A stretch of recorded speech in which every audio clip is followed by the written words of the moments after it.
I want you to check out this beast because, man, Ohio State, yeah, they get a lot of great receivers and quarterbacks. So does the University of Texas, Pete, but it's not limited to them. But let's just take a look at the size and the skills that this guy brings to the NCAA party.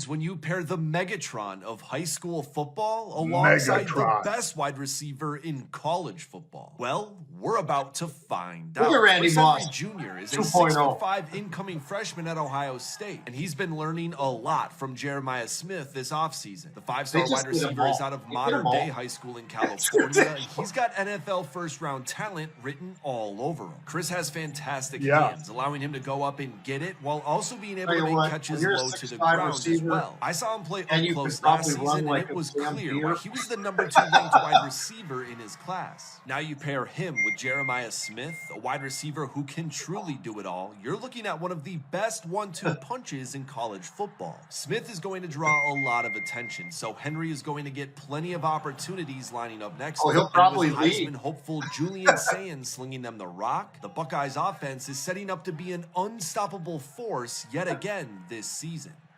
What happens when you pair the all they do is find receivers everywhere, John. They know, but they know where to go, and I'll guarantee you everybody in the country knew who this kid was. I mean, modern day is one of the modern best. Day. Yeah.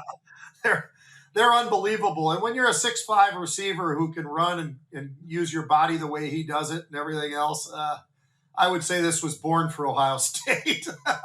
It's just amazing. They do a great job, man, and all they got to do is say, "Hey, look, we're a wide receiver university, right?" I mean, that all of a sudden remember when it used to be USC is where if you're a running back, that's where you're going to go. Back in the day, back in our day or whatever. All right, John, we got the NFL in front of us, and I thought we could. There's two different things. One of them is the injuries in the NFL, and I don't know that people are really fully following this as much as I am, but. You know, one thing is we're seeing the aggressiveness of a lot of fights, right? When you've got somebody coming in from somewhere else, you know, like the Ravens are out there with the Vikings. They were there yesterday. I believe they're there today, and then they're going to play against one another. But, you know, that's fine. You know, you're just going against somebody new. You're trying to get a little feel. It changes up the camp and everything else. But, John, they've reduced these practices. You know how many practices they have legally per day? I did 3-a-days my last 2 years in Tampa. We had 3-a-days, which is ridiculous in a way. But they don't do 2-a-days. They do 1-a-days. And then they do a walkthrough. So they're reducing the practices. And I wonder if there is a little something to this, John, because these guys are bigger, faster, stronger. I get it. So you can understand, well, that kind of brings along with it injuries. But the injury table looks like this. This is just a small little amount of. You've got Jeremiah Love, he's got an ankle. You got Breece Hall, he's got a groin. You got Chuba Hubbard, he's got a hamstring. You've got Kyle Monagai, knee. You've got Jaden Higgins, Jordan Tyson. You get the idea. These are wide receivers, running backs, offensive line, all of it.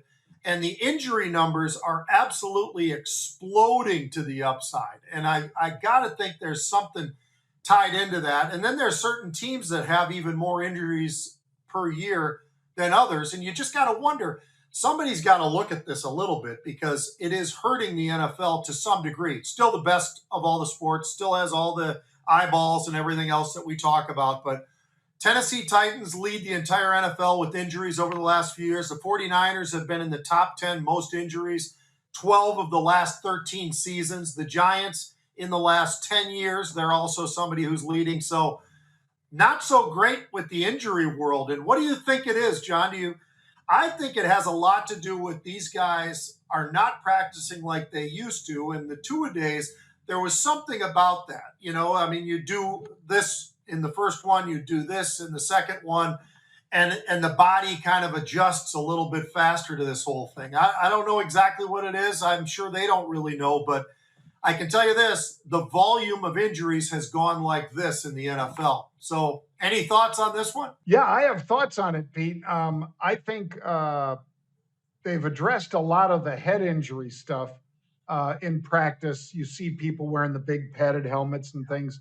looks stupid, but it's probably a good idea because in a game situation, you're going to get hit in the head and you're probably not wearing that big padded thing. Some players do, Yeah. but I think in practice, probably a good idea, especially if somebody's had a couple of concussions and things like that.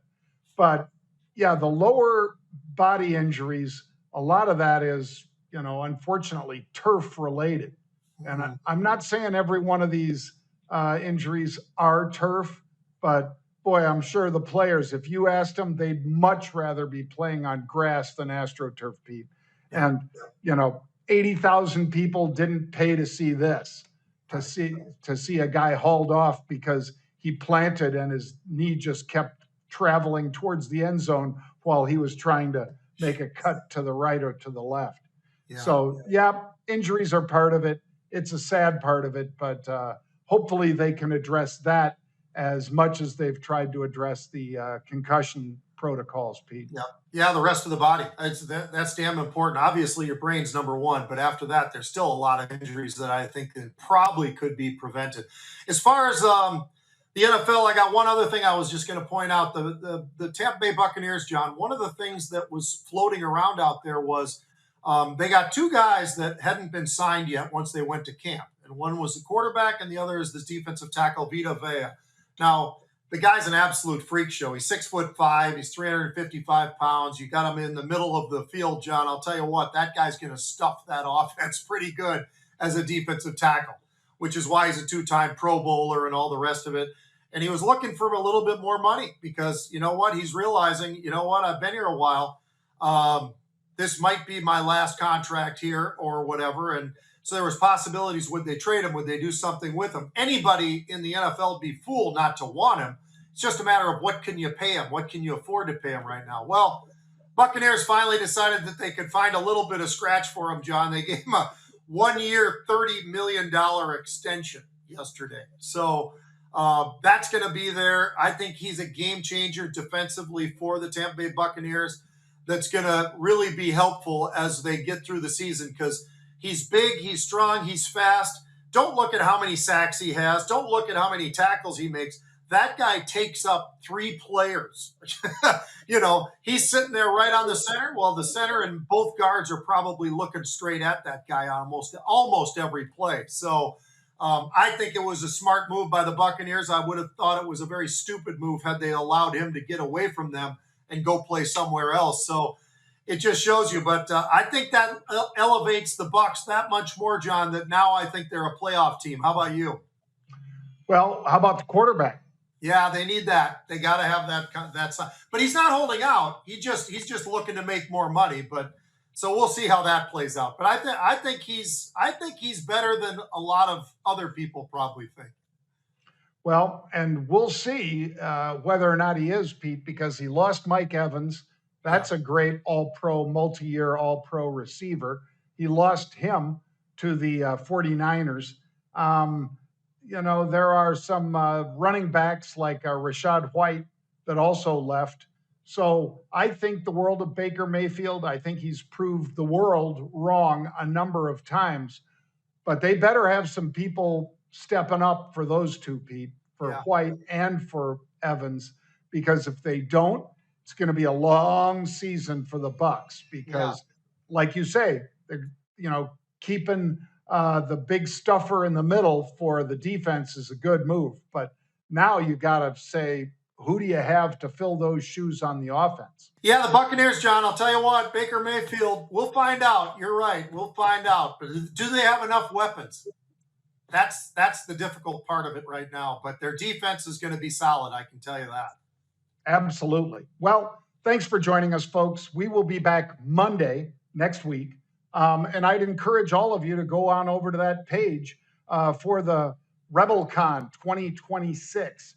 Because if you go there and you check out what we've got, the speakers we have already, the new speakers that we'll be adding each week, I think you'll be so impressed. And the price point, along with a great offer from the casino, the hotel and casino Circa, for you to get a great room rate there and so forth. It's October 19th if you want to watch the Monday Night Football game in the swimming pools at Stadium Swim, as they call it, at Circa. Or officially, the conference starts on Tuesday, the 20th, and then winds up on Wednesday, the 21st of October. So make sure you check it out, folks. And Pete and I will be back. What time Monday, Pete? 1 p.m. Eastern time, John. We'll be here Monday through Thursday, baby.